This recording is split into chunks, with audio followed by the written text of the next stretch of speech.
531 PI. It is 8:34. You're listening to Pacific Mornings on 531 PI. I'm William Terite. Brilliant to be in your company this Tuesday, the 18th of November. Now, we take you live to Brazil, where COP30, of course, is underway. Editor of the Pacific Leader, Leilani Williams, joins us with an on-the-ground update. How are negotiations tracking? What commitments have been made? And I suppose I'm keen to get a sense of any real momentum on tackling the climate crisis that threatens our region more than any other. We'll get her read on all of it. She joins us live now. Kia ora, thank you so much for your time. Thank you for linking us up from Belém to Auckland. No, and thank you very much for your time. Look, before we get into the specifics, I just want to get a bit of an overview as to how things are tracking over there. Give us a sense of the mood on the ground. The mood on the ground as of this moment, many of our heads of delegations, our ministers, the leaders are in the plenary sessions for this week's political negotiations. So last week it was all about the technical and the implementation, the officials who were preparing the content and the draft text for our leaders to go through this week. But they've just formally opened up the plenary sessions. They've had big statements once more from the UN team on climate, reminding them of the goal that's ahead, of the task that needs to be done to track us to a 1.5 friendly facing outcomes by Friday.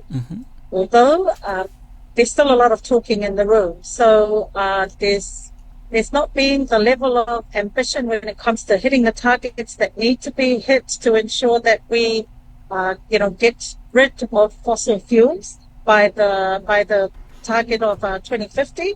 And there's not enough of that, even from the National Determined Contribution Report. So that's been a big feature of the last week or so, is the record number of countries that have actually submitted national reports on how they're going to track to that 1.5 future. At the moment, it looks very much like we're going to overshoot and stay there if the ambition is not absolutely heard and confirmed at this meeting. So right now, Pacific leaders and global heads of delegations are giving broad statements in the plenary, and in the corridors and the negotiating rooms and the pavilions, we're still seeing a sense of discussion and talking, but it's all tracking back and people are listening in. So what's happening in the plenary sessions? Noting that the president of the COP is spotted huddling and walking up and down, looking very determined to bring people to the same page. As you know, high-level diplomatic negotiations in any area are always fraught with national positions versus regional positions versus global positions. And that's no different to the climate negotiations happening here today. So there's still a lot of talking and walking, but the aim for Brazil as the COP president is that talk does the walk by the time we get to the closing plenary on the 21st of November, and they're still very determined that this will be one COP that does not go past its final plenary, as other COPs have done, that it will finish on time or close to that closing schedule. I want to pick up on a word that you mentioned, ambition, or perhaps lack thereof. What do you think is the mood among, say, Pacific leaders and Pacific negotiators in terms of, are they feeling flat in some way? Give me a sense there. The Pacific brings the energy to this space, particularly the youth, and right now the leaders. Just come away from an interview with the Pacific Oceans Commissioner, and he's had another busy session talking at a pavilion of scientists from another region hosted by Brazil.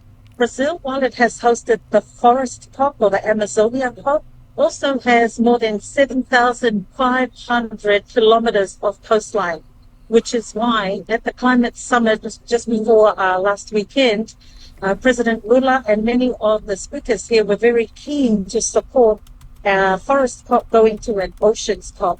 So not in so many words, but in a nudging kind of way, giving their support to a COP that will be held in the ocean for the ocean. And that desire, that will and determination is still a very strong part of the language, the talk that you're hearing from Pacific negotiators and heads of delegation. They're very keen to make it happen because the momentum is really a once-in-a-lifetime kind of momentum. The ocean climate nexus is nowhere near where it has to be in terms of informing and shaping the COP agenda from the core.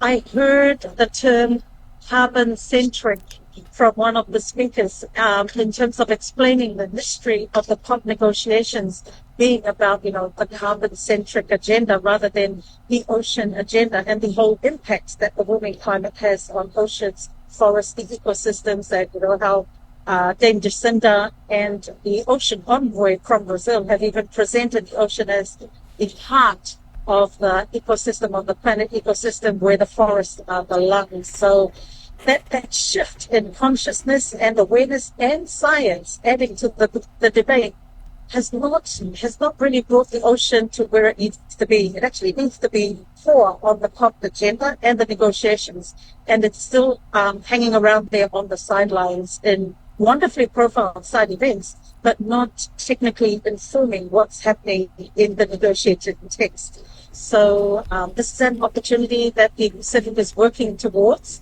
and I think that momentum from Brazil to the Pacific it's really giving, some fire in the belly for our Pacific negotiators who still very much want that to happen.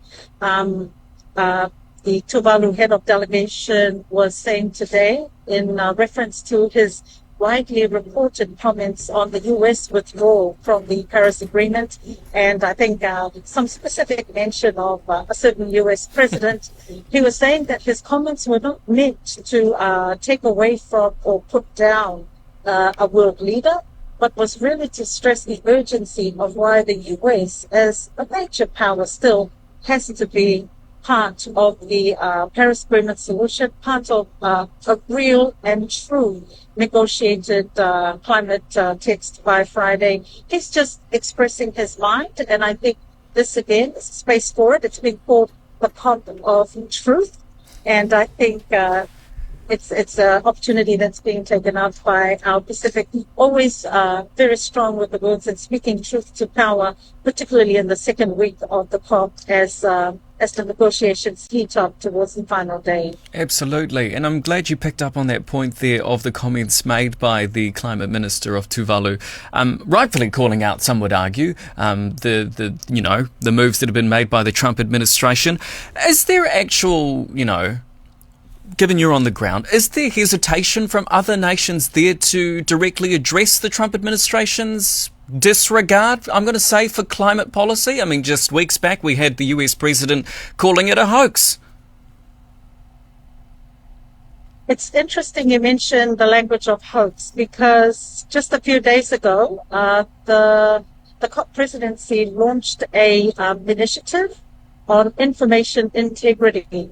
And the Information Integrity Initiative intends to fight very vigorously climate denial, climate disinformation, and climate misinformation that's stuffing up the whole aim of the Paris Agreement and what's been agreed to more than a decade ago now. So there's been pushback to pushback, if you will, and that clash of ideologies and arguments is very much a part of why the COP30, this is 30 years of negotiating on climate, why the COP30 has reached such a high number. So, yeah, it's strong, it's there, but it is a minority, except that in this space, these arrangements and these negotiations are all about consensus, just like the Pacific Way in the region. And if you can't get everyone in the room to the same page, you're not going to move. You're not going to move. There won't be a vote on it. So it's no different to any other controversial issue or development issue in the region. It's something that perhaps our Pacific leaders are more familiar with than any other region, given the unique diversity that we have. But we still have that ability at the end of the day to really reach deep and come up with a common solution that fits everybody and leaves no one behind. In that sense, perhaps the UN system could learn something from the Pacific, and through the AOSIS mechanism that is chaired by Palau, through the Pacific SIDS mechanism that is chaired by Tuvalu. These are very powerful, high-level diplomatic spaces that I think do us proud in many ways. The unseen workhorses of Pacific diplomacy are really, not sleeping. They're just moving on adrenaline, coffee, and whatever food they can find in this really overpriced venue. But yeah, they're getting sustenance to take them to the next meeting, to the next bilat, to the next huddle, so that they can get us back to where we need to be according to that 1.5 fossil fuel-free destination. Indeed. And look, let's put COP to the side in some ways just for a moment. I understand you're also doing research yourself. Could you tell me more about that? Look, my first COP was in Copenhagen. It was a long time ago, and I remember being lost, confused, overwhelmed, breaking down in tears at some of what I was hearing, to be honest.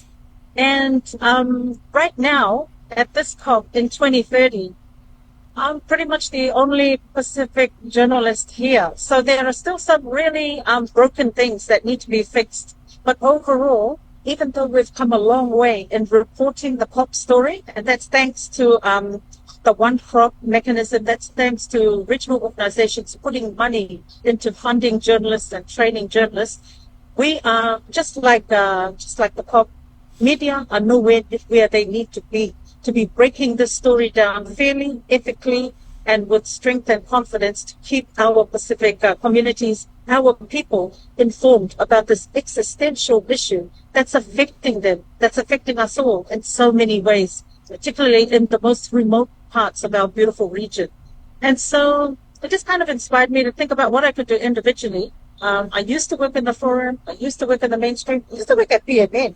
So with all that experience, I just want to kind of put together a handbook, not just for Pacific journals, on understanding and breaking down climate in a way that really resonates with our audiences and our people back home, to help them understand why we have to be in these spaces every year in number and in strength to negotiate for our climate future. But to also try and reach out to the global media out there who are reporting on this issue from the major powers, many of them from the developed nations who actually put us in this situation and created the monster that we've now inherited. So getting them to understand where the Pacific positions are, not just the Pacific, but the small island developing states of the world, and helping them understand, because as we know, one ocean and one blue planet, we share this challenge. We must meet it together. So in the same way that we are following the leaders and tracking the leaders, I think as media, we need to be having more global and regional and just more conversations for ourselves on how we are unpacking the story, so that we can, flip the narrative and try and add to the momentum that's required. I mean, it surprises me still that we have the science, we have the best climate scientists and data in the world showing us that we are tracking to some catastrophic impacts that the Pacific will be at the front line of, that, nations will be really feeling, and they're already feeling it now. And yet, in the space that is supposed to fix all this and come to an agreement, where they have already agreed to come to an agreement, you still have people in the room who are trying to pretend that, hang on, we have to go back and fix this. We need to tweak that understanding because that's not quite what we meant. So you still have that kind of doubt. The doubters in the room trying to put down the very scientists that group agreed to listen to. So yeah, that's a bit dodgy to me, but it makes an interesting story for us all to keep following here, William. Certainly. Look, final question for you. We've heard some media reports suggest that Turkey's been lobbying hard to get COP, but obviously there's been a ploy, perhaps, or efforts by our Pacific neighbours and, of course, Australia to sees the next COP. What are you hearing on the ground there? Are there any discussions or murmurings that you could perhaps tell us? Murmuring bit is pretty much par for the course, you know. You can, in terms of where the talk is and the action is in a space like this, you won't know until the final day. I've been hearing talk of there now being a plan C, where instead of a Pacific Australia COP, you may be looking at the option of an Australia-Turkey COP, just to hold the peace. However, amongst the speakers, the leaders that I've spoken to, that is not an option. It's very much a Pacific Australia bit, and that's how they want it to stay. But honestly, the way that people are digging in their heels, we've got the Australian Minister for Climate here meeting with Turkey today, as well as the Pacific leaders. They could very well just fall back to the default host, which would be Bonn, Germany, if they can't get the consensus required. And for that to happen, kind of need more than the gods of weather to stay in play. We kind of need some Amazonian and Pacific magic, some X factor to come into the mix. And, you know, anything could happen in that regard. We don't know until that final gavel falls on Friday, whether it's going to be the Pacific or Turkey or Germany or some blend in between that we don't know about yet. Well, hey, thank you so much for your time this morning and for your analysis and also your on-the-ground perspective. We really appreciate it and value it. That is editor of the Pacific Leader, Lisa Leilani Williams. Thank you so much for your time and enjoy the rest of COP. Catch up soon. Indeed. You're